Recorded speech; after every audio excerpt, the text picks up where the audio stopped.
Hey, what's up, Positively Atheist? This is Eddie. I want to make an ontological argument for the non-existence of God. Now, some of you may have heard the ontological argument for God's existence, which basically says that if objective morality exists, then God must exist. Making the case for this, and mainly this is a case made out of fear because, let's be honest, how many of us really are excited about the idea that we may live in a reality without objective morality? If you can't say it's absolutely wrong to do X, Y, and Z all the time, yeah, I mean, that does sound kind of scary, doesn't it? I mean, the idea that there could be objective values that we could point to and say, well, X, Y, and Z is always going to be wrong no matter what, or X, Y, and Z is going to be right no matter what. That's a comforting position to have. Sadly, anybody who actually looks at the question of objective morality arrives very quickly at the conclusion that we really don't really know if there's objective morality. I mean, you know, it seems like on face value that there isn't objective morality. But before I go in, I want to dive into a couple of definite usages of these words to make sure we're on the same page. So I'm defining objective morality as a moral system that is not dependent on a mind. Okay, in other words, a system that exists outside of the mind, a mind. In other words, this idea that it's always wrong to do X or it's always right to do X, depending on, and it doesn't change. And then I would define subjective morality as a moral system that is dependent on a mind, meaning that a mind in a mind's state, a particular mind can have different views. So X is right sometimes, but not all the time, and Y is wrong sometimes, but all the time. So you can plug in whatever moral value you maybe want to put in there. So to get back to what I was saying, yeah, like the idea that objective morality is not a thing is not exciting for most of us. Most of us like to live in a world where we can at least say, hey, no, that's definitely right, or that is definitely wrong. Now, here's the catcher. Just because that's the world I would prefer to live in doesn't mean it actually is. And you know, there's actually good cases to be made on both sides, but there's actually one very important point I like to point out. One very important point that I like to point out that I, in my mind, kind of points to the idea that there is no objective morality. And to me, this is actually pretty good evidence for it. And that is the fact that everybody has different opinions about what's right and wrong. I mean, you could take any moral question that you have, any question, and if you look long enough and hard enough, you can find somebody who has a differing opinion on you about whether or not that question is, whether or not an action or activity is right and wrong. Now, I know this is a hard pill for us to swallow because we don't like that. We don't like the idea that that morality just comes down to one subjective opinion of it, right? Because that's very uncomfortable for us in a society in which we have to have rules and laws.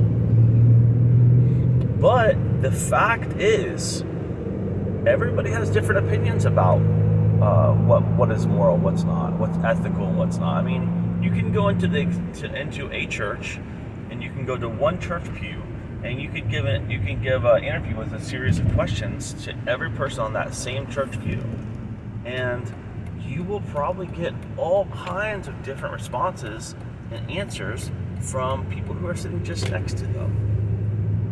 This is not even to consider all the other religions and non-religions and cultures. And, you know, it may be very well possible that everybody has completely different moral systems internally.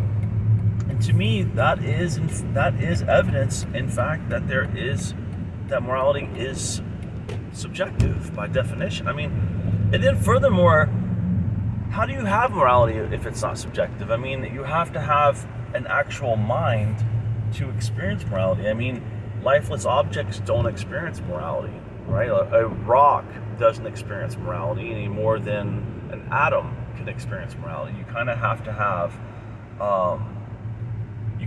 have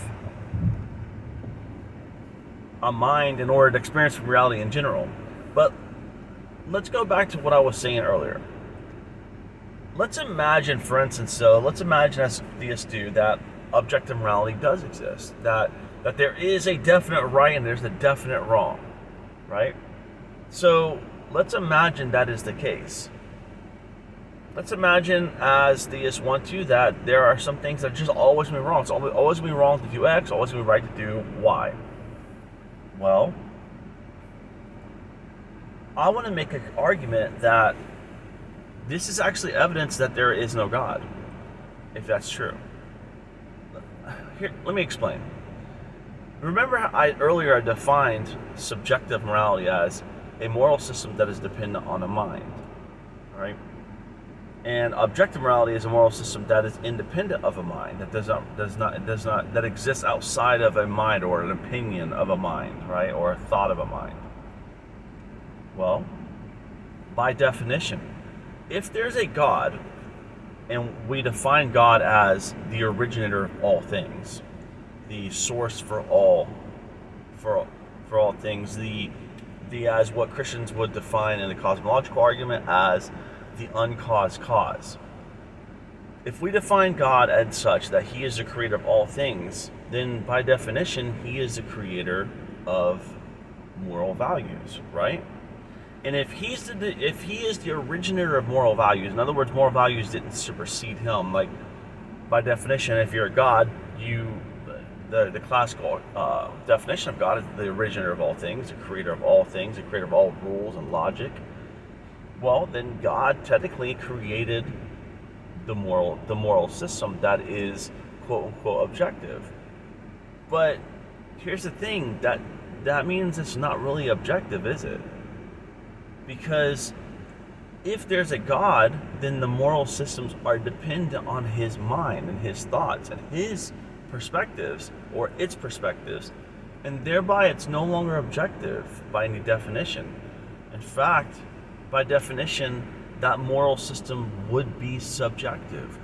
It would be subjective to the God's mind or the God's thoughts. So the thing is, if there is a God, then objective morality doesn't exist. And this is where my reverse ontological argument comes in, where I say, if objective morality does exist, then God cannot exist. And I want you to ponder that for a second, because what I'm trying to say here is, look, are there objective moral values?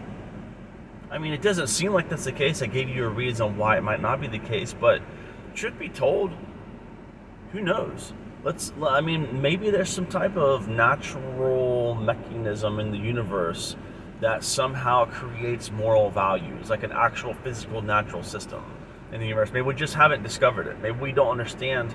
Maybe, because let's be honest, all of us feel deep down inside that there must be objective moral values. Like I said, nobody wants to live in a world where objective moral values don't exist. And we all kind of sense, or like, no, like in our minds, we think to ourselves, there must be objective moral values. It must always be wrong to do this particular thing, or it must always be right to do this particular thing. And so in our minds, we feel like there's an objective moral system. But even though, as I pointed out earlier, there's good reason to question that, but maybe there is an objective moral system that exists, and it's derived from completely natural mechanisms and processes that maybe one day in the future scientists will discover the root cause of. But here's the thing: if there's a God, by definition, there can be no objective moral standards. Everything would be subjective. And so ironically, the very thing that many theists seem to either fear or just be against, which is this idea that morality is subjective, ironically, it's their belief in God that actually invalidates their own hopes and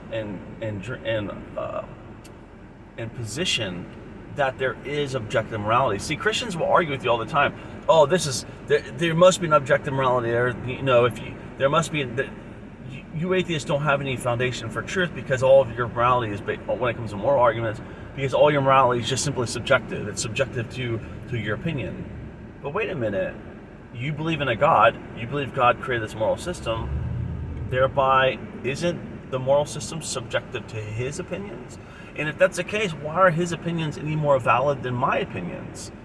Which brings us back full circle to the original argument as to whether or not objective morality even exists and what that actually even means.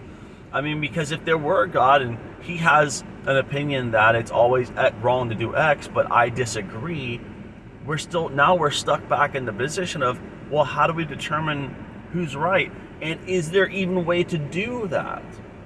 Well, my position is, if there's a God, there's certainly no way to do that. If there's a God, then all morality stems from its positions and its thoughts and its feelings about how things should be, and thereby all of those answers, all of those discussions are always going to be subjective.